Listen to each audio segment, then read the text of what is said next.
Hoje nós vamos para a questão número 61,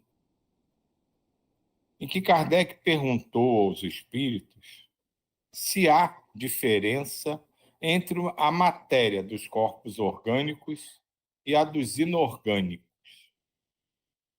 A matéria é sempre a mesma, porém, nos corpos orgânicos está animalizada.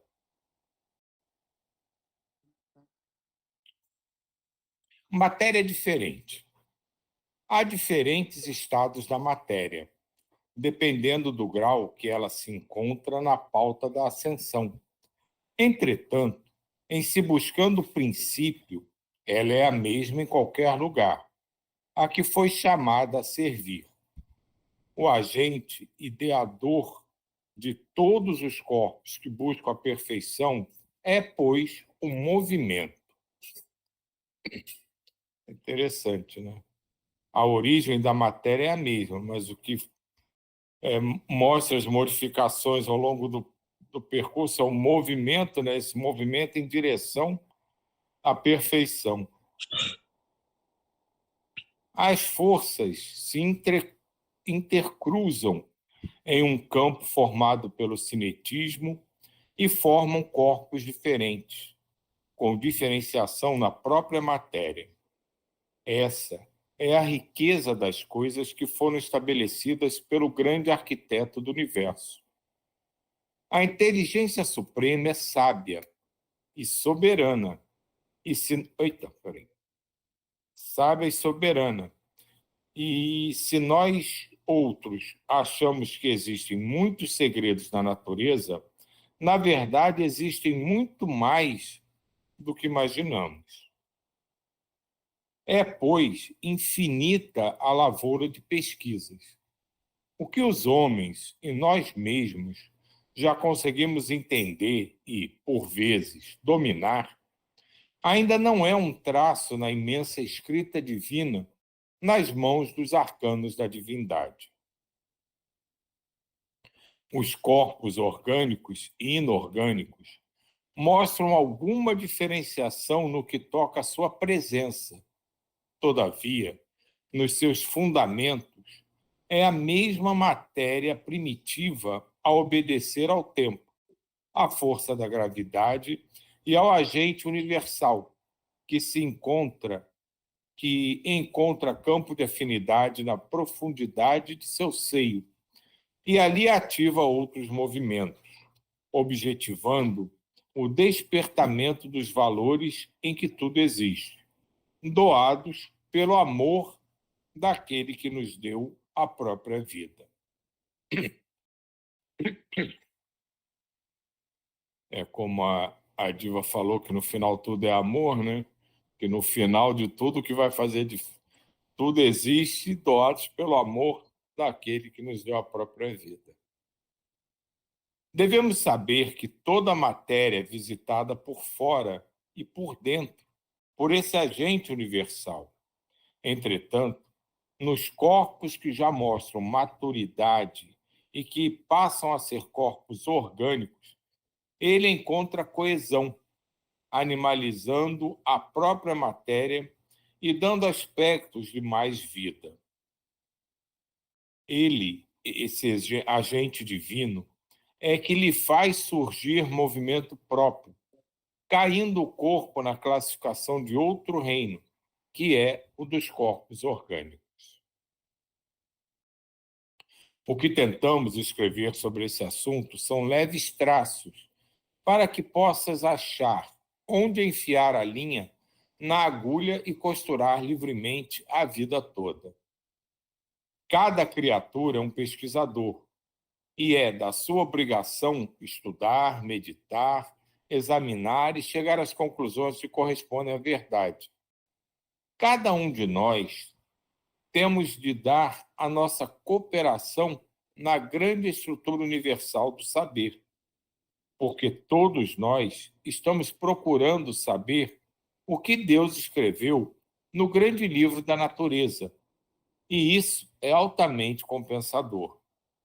Desperta no nosso coração uma alegria grandiosa pelo domínio que vamos alcançando nas direções que nos compete percorrer. Não podemos nunca desprezar a matéria. Ela é o primeiro passo para o nosso aprendizado. Se o espírito não precisasse da matéria, ela não existiria. O espírito é irmão da matéria, em toda a sua extensão de vida. A luz é irmã das trevas, onde quer que estejam essas duas forças. E Deus é Pai de tudo que existe e que porventura venha a existir. Tornamos a repetir que a matéria primitiva é a mesma onde quer que estejas. Ao sair da fonte universal, ela vai tomando caracteres diferentes até chegar à sublimação. Em todos os planos existe matéria, na rarefação que o progresso a faz atingir. Não podemos separar a matéria do espírito em nenhuma circunstância, como não podemos nos separar da fonte da vida que nos gerou. Deus é Deus de tudo e de todos. A matéria nos corpos orgânicos está animalizada, nos diz o Livro dos Espíritos, e ela, nos corpos psíquicos, está espiritualizada. Para que entendas melhor essas leis, deves somente entrar pela porta do amor, que as tuas faculdades de entendimento abrir-se-ão até o desconhecido, e cada vez mais avançarás em direção a Deus. Acho que você leu isso ontem, né, ô Diva? Na É, prática, né? na prática, na prática. É, uma, é, é, é um aprendizado, assim, né? É interessante porque, às vezes, a gente... Até as sensações, os sentimentos, né? São sentimentos... Outro dia, o Djaí usou a palavra sereno, né? E, realmente, serenidade. Hoje em dia, eu tenho que pensar mais nessa palavra, sabia? Que é aquela coisa meio o equilíbrio, né? O sereno é equilibrado, né? Você nem tá alegre e nem tá triste, né? Você está sereno. E assim é a vida, né? É essa serenidade da matéria, tá junto com o espírito, desse crescimento, desse equilíbrio, né? Da gente conseguir enxergar esse equilíbrio, né? Porque às vezes acha que tudo é caótico, mas na verdade tem um equilíbrio por trás de tudo isso, né? Dessa animalização toda, né? E tudo está equilibrado, tudo tem um equilíbrio que foge à nossa percepção, né? E mais um texto dele que eu achei muito, que se aproxima muito das coisas que o Pietro Baldi fala, embora as linguagens sejam extremamente diferentes. Mas essa coisa da evolução que ele fala aqui, né, que pega aquela coisa do Pietro Baldi do alfa, gama e beta, do desenvolvimento da matéria. Ele fala aqui, né, da matéria saindo da sua origem comum, aí vai passando pelas necessidades que precisa até poder encontrar o espírito. São explicações diferentes para o mesmo processo e muito similares na compreensão geral. Eu achei muito bonito, particularmente, quando ele fala, né, do reforço. A gente fala muito, né, de somos todos irmãos, mas normalmente pensando em termos de humanidade, né, de espiritualidade. E ele coloca isso em absolutamente tudo, né? A luz é irmã da treva, isso é irmã daquilo. Então, todos os opostos aparentes, né, que a gente vê de acordo com a nossa concepção de ideias, né, a isso se opõe a isso, aquilo é o antônimo disso. Ele coloca tudo como irmão. que são só momentos diferentes, mas que são aquela história, né? Somos todos filhos de Deus. Então ele repete isso, ele fala algumas vezes, tudo e todos. E tudo que já existiu e tudo que haverá de existir ainda tem a mesma origem, então vão ser sempre filhos do mesmo pai, vão ser sempre irmãos. Não importa a concepção que a gente tenha daquela situação, daquela matéria, daquele momento, do entendimento. Isso é uma coisa que nasceu com a própria existência, essa fraternidade que nos une muito mais do que a gente consegue imaginar.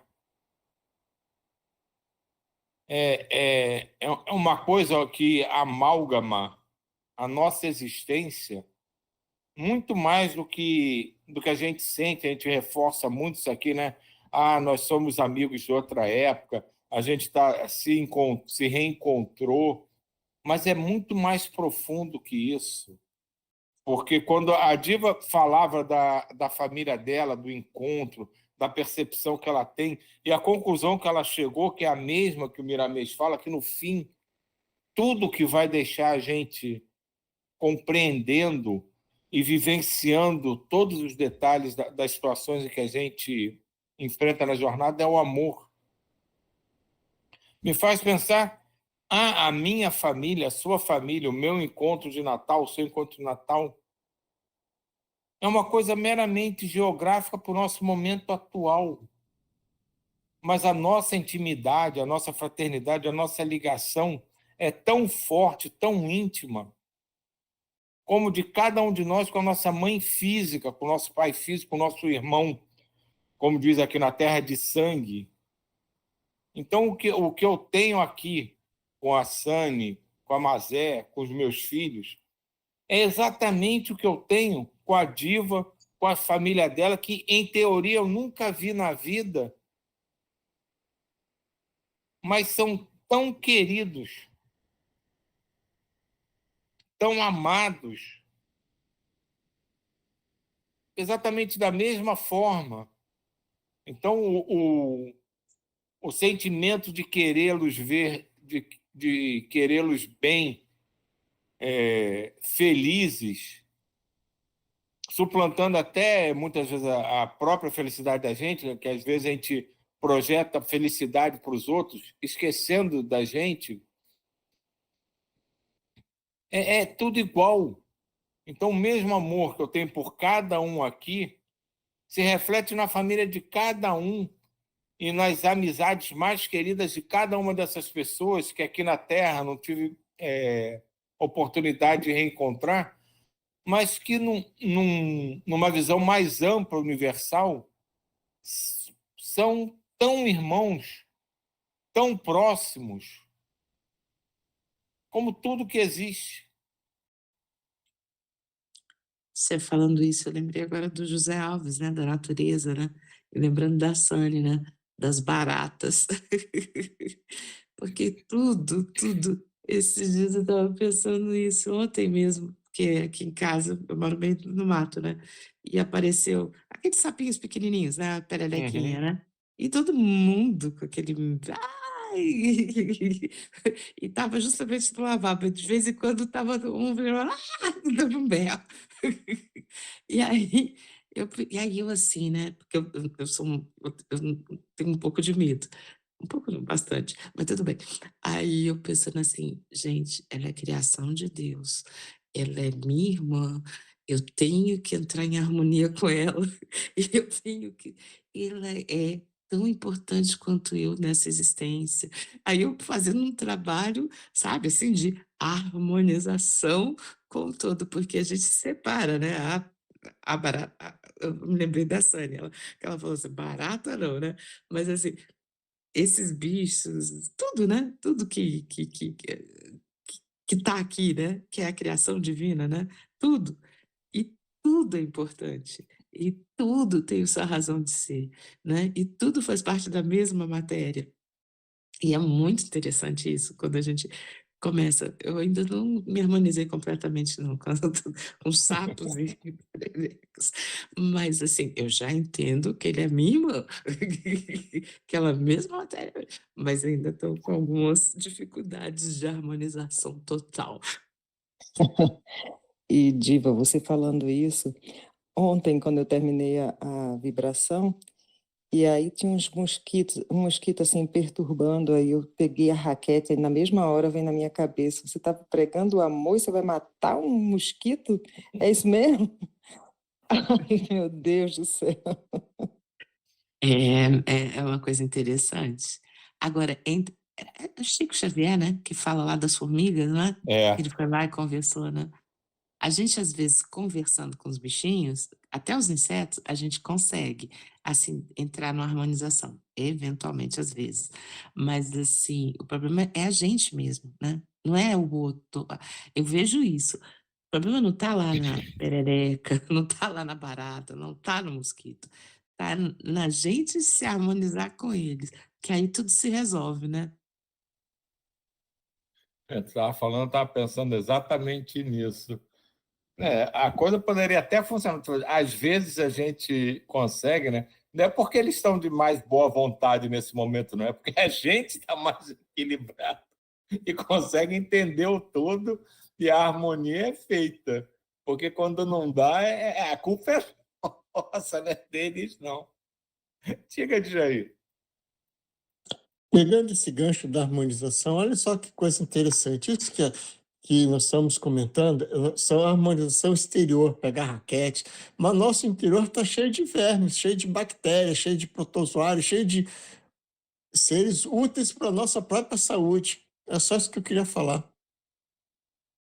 Não, isso é da mesma forma que a gente vê o universo, né, cheio de seres diferentes em momentos diferentes, né, o nosso corpo físico, que a gente pode fazer uma analogia, forçando até um pouco a barra, reconheço, né, que o nosso corpo físico seria, a gente poderia encarar como a terra para todos esses elementos divinos, né, que habitam, né, o nosso espírito, os nossos corpos sutis, as bactérias, os elementos que são individuais, mas se unem para fazer o todo, né? Então, o corpo estaria para o nosso espírito, da mesma forma que o nosso corpo está para a Terra, né? A Terra seria o corpo maior, com todos esses germes, né? E vermes e seres que se acham mais inteligentes, menos inteligentes. Da mesma forma, a gente tem dentro e fora, né, do nosso corpo bactérias que são fundamentais para que ele funcione, senão ele não funciona como tem que funcionar. E quando a gente para pensar nisso, é uma loucura, porque você começa a parar para pensar, né? Você não, eu, tem tanta coisa que a gente acha que não deveria existir ou não deveria ser assim, que tinha que ser de outra forma, mas se não tivesse ali, as coisas não aconteceriam como tem que acontecer. Então, ele pode extrapolar essa coisa, né, da barata. Todo mundo vê a barata é o clássico, né? A barata é o clássico. Todo mundo odeia a barata e não conheço ninguém que não veja a barata vai catar logo um chinelo. Quem não corre para o lado oposto, pega logo o chinelo e vai atrás da barata. E, ao mesmo tempo, é o único ser, digamos assim, vivo, que a ciência diz que superaria até o hecatombe nuclear. Como pode? Né? A barata faz isso, mas eu, que sou o bambambam da evolução, não faço isso.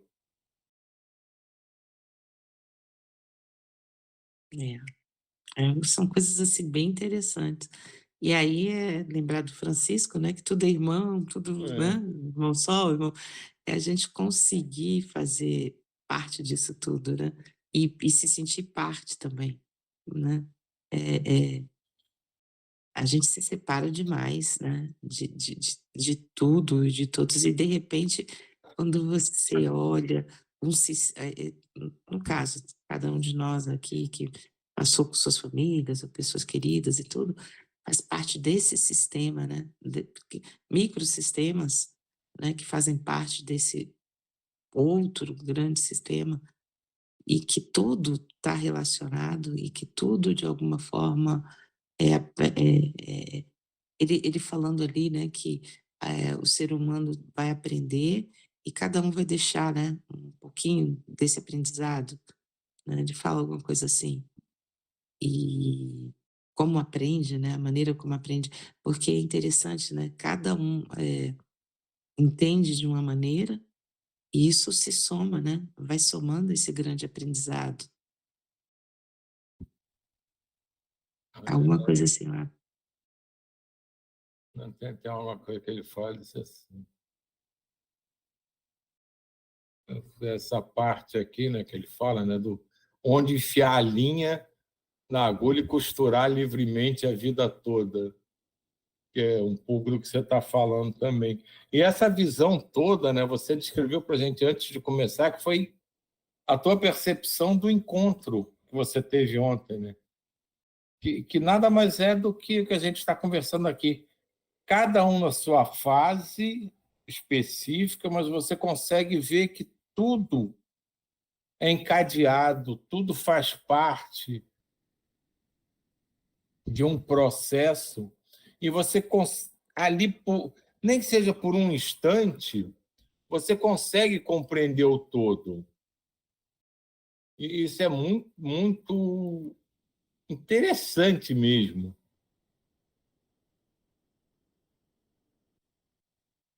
E tá dentro disso, né, desses ciclos e fechamentos de ciclos e percebendo, né, porque a maioria das vezes a gente passa meio batido, né, e depois é que a gente vai fazer a análise lá atrás, mas é quando você tá dentro e percebendo esses ciclos, né, e você conseguir passar por isso tudo sem se afetar com o apego, né, porque na verdade a gente tem um apego. E esse apego, ele faz a gente sentir isso como tristeza, né? Essa percepção dos ciclos que se fecham, uns vão, outros chegam, essa coisa toda, dá um certo, por causa dos nossos apegos, né? Uma tristeza. Mas quando a gente consegue ultrapassar o ponto do desapego, a gente vê a beleza. Diga, Jay. O texto que estava lá em cima, que você marcou, teve uma palavra que me chamou a atenção: obrigação. É obrigação de estudar, eu acho que é esse termo que ele usa, obrigação de se... E nós estamos aqui para isso, porque às vezes a gente pode pensar, meu compromisso com Deus, não é compromisso conosco mesmo, entende? É obrigação, obrigação de estudar, porque através do estudo, eu vejo assim, a Diva teve toda essa percepção desse ciclo da família dela. É só isso. Ele fala aqui no momento, que eu bati o dedo errado aqui, ficou tudo doido. Ele fala aqui no momento realmente de que a gente precisa estudar, aprender, pesquisar. Aqui, né? É da sua obrigação de estudar, meditar, examinar e chegar às conclusões que correspondem à verdade.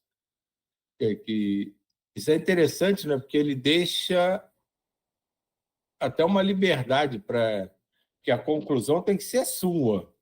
Não sou eu que vou te ensinar, você tem que vivenciar isso. Assim, eu volto, hoje eu estou citando a Diva direto. Você está ali no meio daquilo tudo e você ter a percepção. Então, aí vem o entendimento. É diferente de eu chegar para alguém e dizer, essa parede branca ficaria melhor amarela. Mas se você não a visualizar amarela, você não absorve essa... Você não desenvolve essa consciência da mudança, se ela realmente é positiva, ou se é negativa, ou se realmente é aquilo. Então, a percepção precisa ser sua, você tem que ter o entendimento.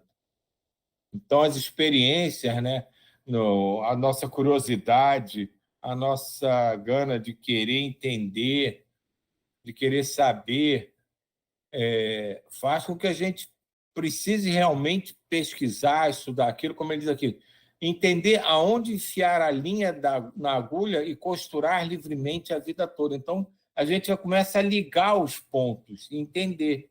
É aquela coisa de você se colocar mais ou menos à margem do processo e olhar todas as cenas e entender o filme como um todo.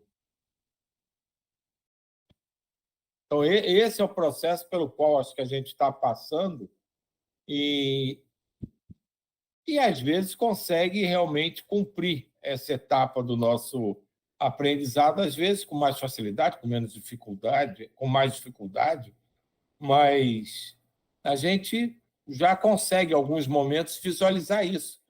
Como tudo está costurado, como tudo se emenda, se liga, formando todo.